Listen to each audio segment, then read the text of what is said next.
Hi అండి, అందరు ఎలా ఉన్నారు? బాగున్నారా? Welcome back to my sweety cooking channel. ఈరోజు కూడా ఒక కొత్త రెసిపీతో మేము ముందుకు వచ్చేసానండి. అదేనండి చిట్టి చిట్టి పునుగులు. చాలా సింపుల్గా చేసుకోవచ్చండి. అస్సలు ఆయిల్ పీల్చకుండా బయట క్రిస్పీగా లోపల సాఫ్ట్గా మనము ఎప్పుడు చేసినా కూడా ఇంతే విధంగా వచ్చేటట్టుగా చూపించానండి.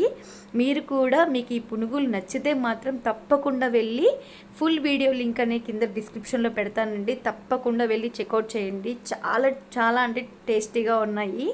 పిల్లలు కానీ పెద్దవాళ్ళు కానీ చాలా బాగా ఇష్టంగా తింటారండి. అసలు ఇలాంటి వర్షం పడే టైంలో ఇలాంటి పునుగులు చేసి పెడితే ప్లేట్లు ఎగిరిపోతాయి కదండి. ఇంకెందుకు ఆలస్యం, వీడియో నచ్చితే మాత్రం తప్పకుండా సబ్స్క్రైబ్ చేసుకోండి, లైక్ చేయండి, షేర్ చేయండి, కామెంట్ చేయండి. థ్యాంక్ యూ ఫర్ వాచింగ్ అండి. Bye bye. మరొక కొత్త వీడియో అయితే మీ ముందుకు వచ్చేస్తాను.